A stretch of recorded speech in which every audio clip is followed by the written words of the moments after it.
Globalización, un término que escuchamos constantemente y que reflexionamos en realidad. En principio, no existe una definición precisa sobre el término. Se puede entender que se trata del hecho de que una parte de la actividad económica en el mundo se realiza entre personas y empresas que viven en países diferentes. Implica, entonces, que las fronteras para las empresas y los diversos agentes económicos van desapareciendo, y que los mercados nacionales dejan de ser la referencia básica para su actividad. La globalización se trata, entonces, de aquel proceso por el cual se hallan crecientemente integradas las economías del mundo. En nuestro imaginario básico, es gracias a la globalización que es posible que encontremos productos de las distintas partes del mundo, que estemos comunicados vía las nuevas tecnologías y que podamos utilizar nuestro dinero sin restricciones de lugar. ¿Pero es eso del todo bueno? ¿Y bueno para quién? Quizá un término más apropiado para la globalización sea la colonización por parte de los nuevos líderes del mundo, las empresas multinacionales. Bajo el beneplácito de los gobiernos del mundo, las operaciones comerciales de estos emporios se han legitimado. Ya no son necesarias las guerras, la imposición de dictaduras y el derrumbe de las democracias. Los productos se han colado en nuestra vida con tremenda facilidad, tanta que las diferencias económicas en nuestras sociedades se han acrecentado. O se está en un mundo globalizado, o se está al borde de la pobreza. Todo sea en nombre de la modernidad.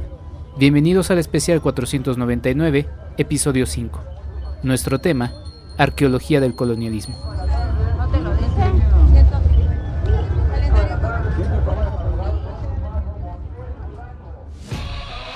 Esto es el podcast de Enrique Figueroa MX.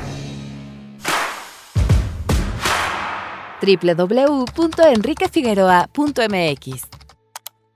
Muy buenos días, tardes o noches, mi nombre es Enrique Figueroa Anaya y les doy la más cordial bienvenida a un episodio nuevo, un episodio extra de los muchos que estamos haciendo relacionados al especial 499.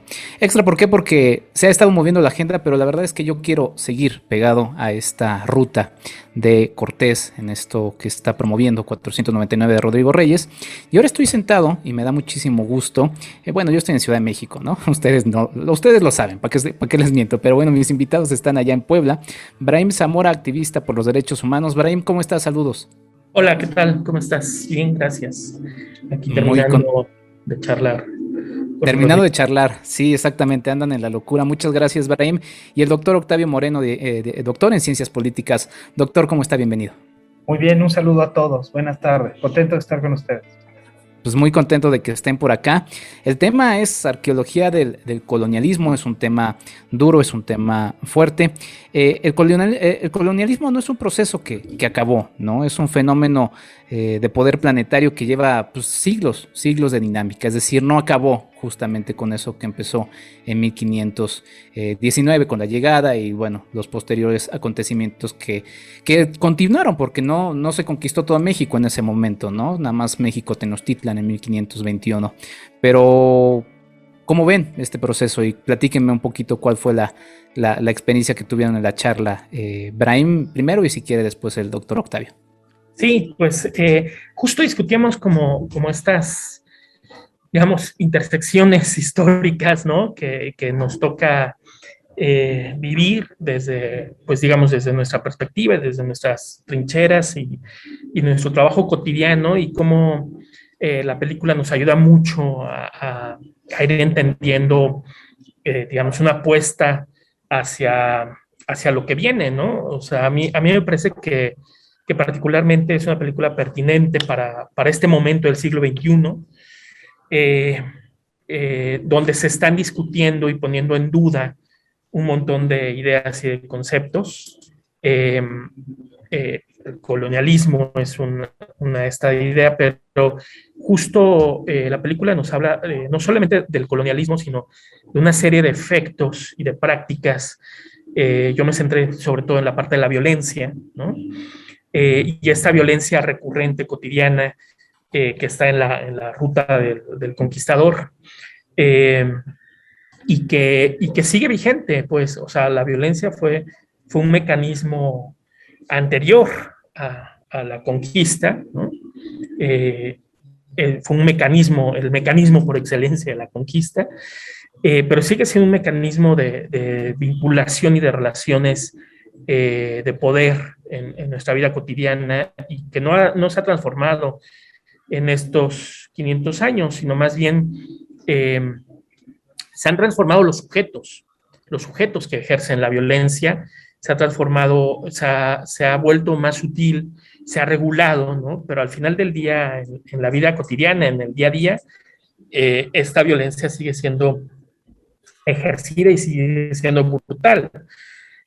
También se han transformado los sujetos víctimas, ¿no? Es decir, la víctima de la violencia ha ido modificándose y es algo que se puede ver perfectamente bien en 499, ¿no? Es decir, este diálogo que no es entre, yo no lo veo así, entre un vencedor y los vencidos, sino justamente entre el conquistador y quien se resiste, quien resiste a esta manera de vincularnos que es la violencia, ¿no?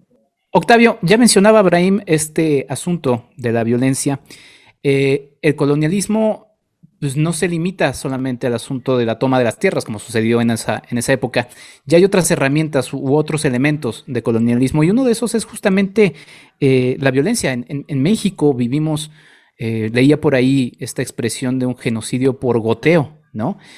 Finalmente es que también es feo decirlo, pero son pequeños porque son números, son vidas, son historias las que están ahí, y se ha normalizado, que también termina siendo algo terrible de pensar. Ahora, o sea, estaba pensando yo en esta lógica de nos acostumbramos a la pobreza, nos acostumbramos a la corrupción y ahora nos acostumbramos a la violencia, ¿no? Es un poco de este nuevo colonialismo. Sí. Bueno, pues las diferentes experiencias históricas de conquista, de colonizaje, pues por fuerza implica ejercicios de violencia, ¿verdad? Son procesos largos, extendidos, que usualmente diezman a las poblaciones conquistadas, a las poblaciones ocupadas, pero también genera, digamos, estelas o tendencias que se mantienen de dominación entre las sociedades. Una sociedad negra que es invadida por una sociedad blanca, que casi siempre es así, al menos en los tiempos más recientes, pues evidentemente generará una tendencia de preferencia de los blancos sobre los negros. Pero también hay que recordar que, por ejemplo, en los casos de las sociedades prehispánicas eran sociedades que vivían en guerra y vivían en buena medida de la economía de guerra. En ese tipo de sociedades también había un ejercicio de la violencia. Yo pienso que en ese sentido, en las sociedades actuales, es importante reconocer estos pasados, es importante reconocer estas tendencias, estas costumbres que nos dejan las experiencias históricas, pero también se trata de poder construir en una cultura de paz, de cómo procesar ese tipo de problemas, ese tipo de conflictos, que no son indiferentes a nadie y que terminan siendo importantes en términos de la conformación ideológica, de la conformación social, histórica, cultural de las diferentes sociedades donde está presente. Y el colonialismo también busca aislar, Brahim, y tú como activista por los derechos humanos, y quisiera también que me platicaras un poco en particular del caso en Puebla, porque es donde están ahí, y tú eres activista allá. Esta idea de irnos aislando, ¿no? De ir separando las distintas luchas, y finalmente irnos viendo como diferentes cuando finalmente tenemos demasiadas cosas en común, pero termina siendo provechoso para estos procesos tenernos, pues sí, ahora sí que distraídos en las distintas cosas que nos vamos encontrando en el día a día. Sí, qué bueno que tocas ese tema, porque justo es una discusión que estamos teniendo ahora quienes trabajamos, digamos, desde el frente de los derechos humanos, como el tema de la construcción de la agenda común, ¿no? Es muy complicado, y es muy complicado porque son muchos problemas. Es decir, hay problemas con el territorio, hay problemas con el agua, el caso de la violencia de género, el caso de las poblaciones LGBTI, las madres y familiares de desaparecidos, que también ahora tienen una agenda muy importante en Puebla. Y entonces, ¿cómo vamos acompañándonos? ¿Cómo vamos construyendo este proceso de acompañamiento? Digamos, primero desde propio ejercicio del activismo, ¿no? O sea, cómo hacemos propios ciertos temas que a lo mejor no nos tocan tanto o no están dentro de una agenda particular, pero nos sumamos y respaldamos. Pero luego esa discusión, ¿cómo la convertimos en una discusión en realidad social, ¿no? O sea, ¿cómo llevamos ese tema al centro de la opinión pública, al centro de las mesas familiares, ¿no? Y lo convertimos en una preocupación social.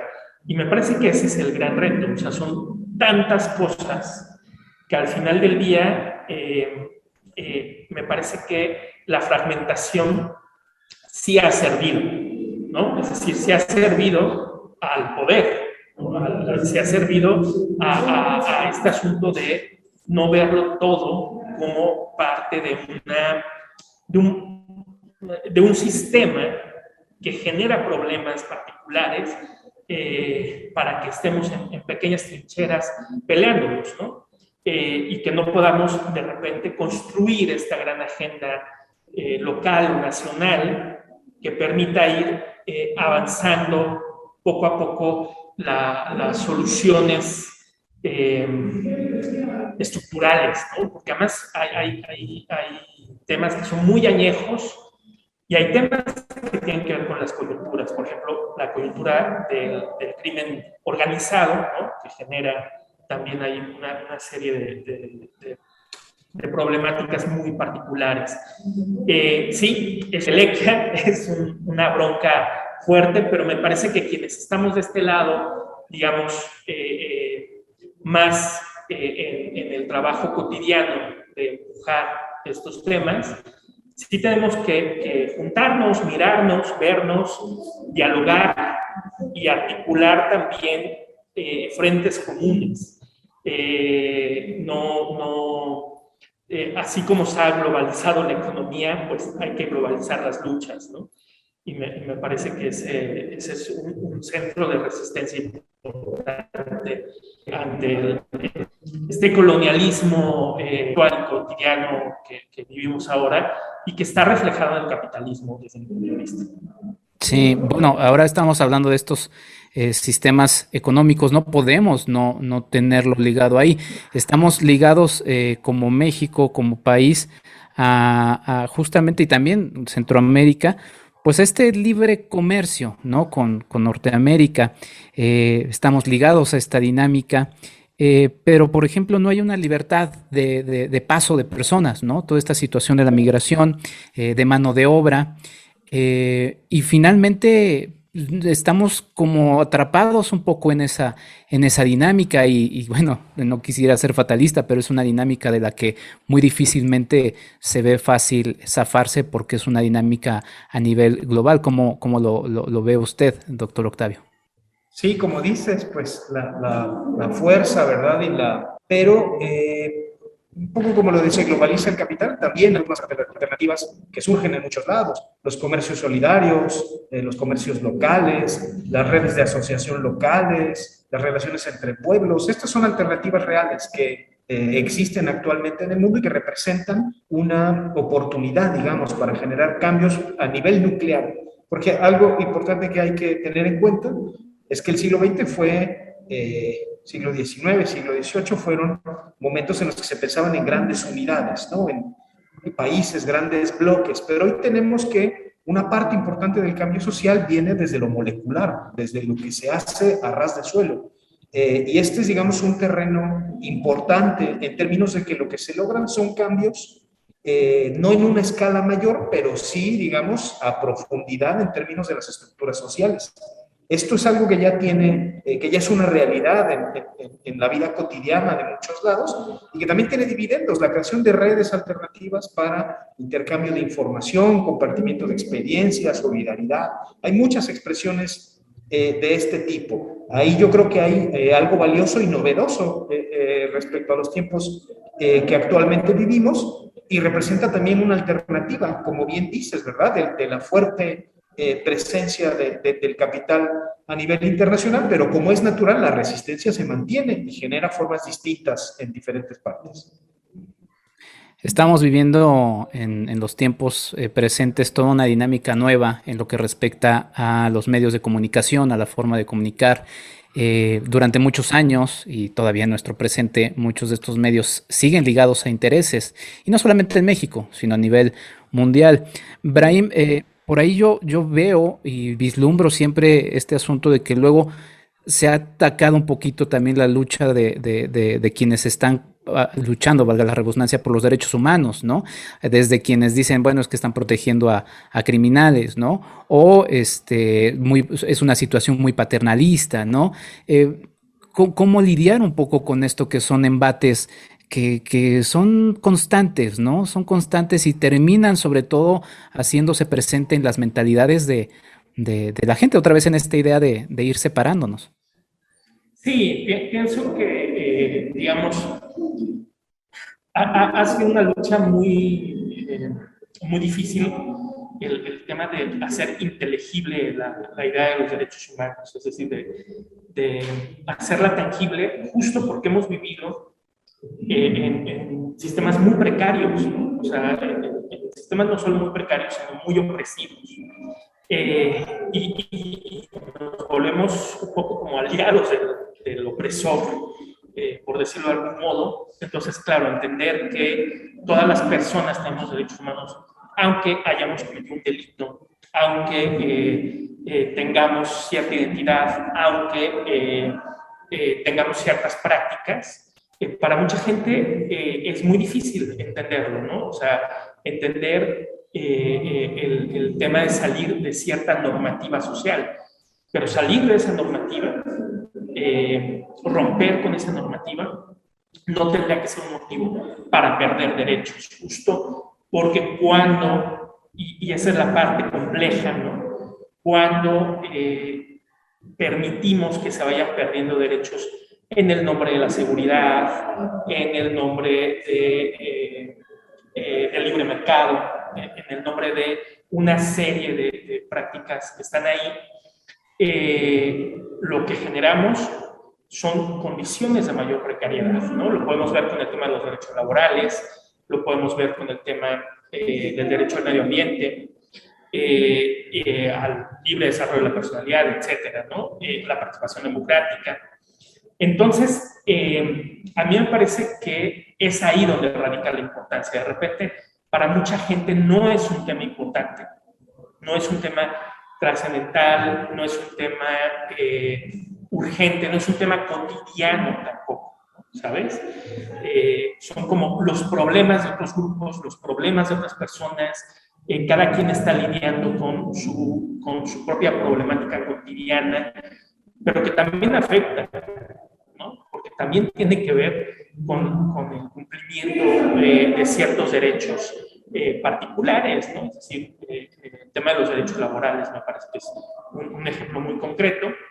Y a partir de ello, pues poder entender justo la importancia de solidarizarse, ¿no? Porque al final lo que genera apartarme del tema de los derechos, lo que genera apartarme de las luchas de ciertos grupos, es el rompimiento del tejido social, es generar situaciones de aislamiento social, hacerte cargo de la realidad desde tu propio contexto, sí ayuda a generar transformaciones profundas, ¿no? Sí genera transformaciones profundas.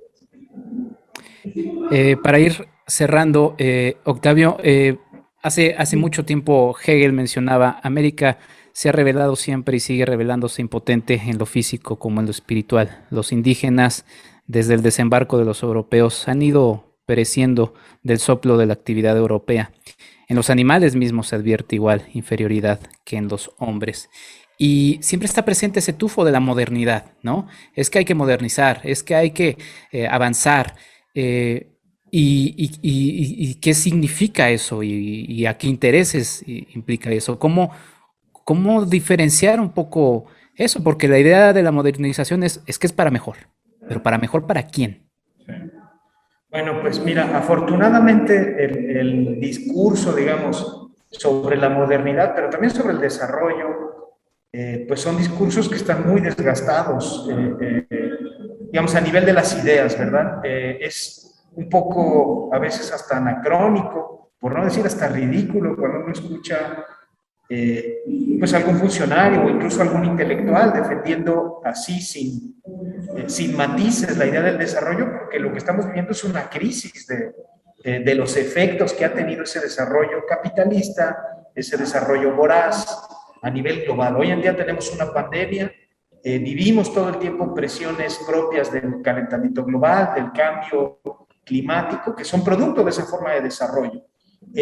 Yo pienso que también el desgaste de estos discursos pues ha abierto espacios para otro tipo de agendas que hoy en día son muy valiosas y particularmente, fíjate, vivimos momentos en los que incluso una parte de la intelectualidad occidental que no sea la mexicana o que está, digamos, en el norte incluso de América o en Europa, han visto en nuestras regiones, en nuestros países, el surgimiento de alternativas, en principio para pensar la cosa diferente.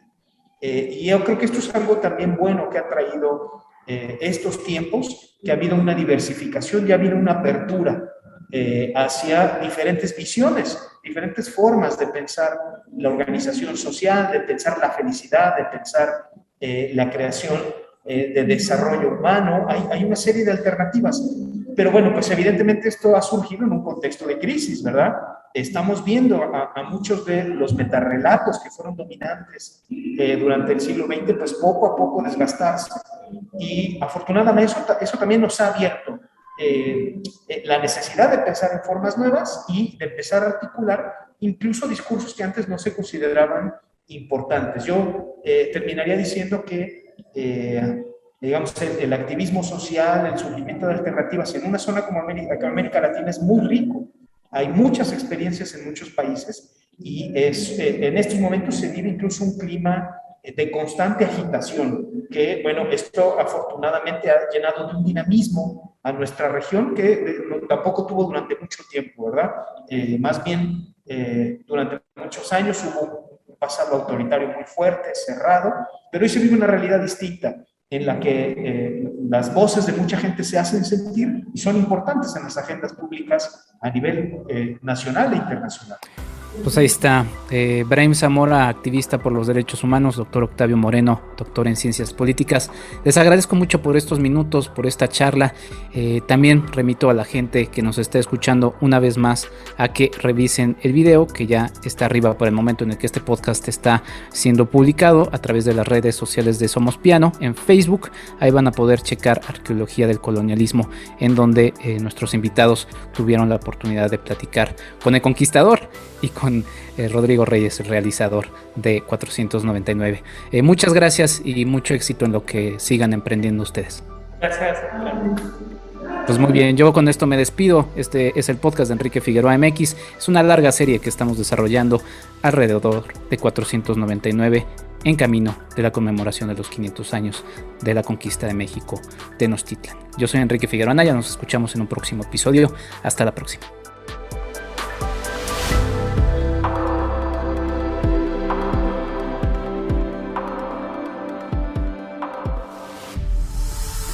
Esto fue el podcast de Enrique Figueroa MX. Hasta la próxima.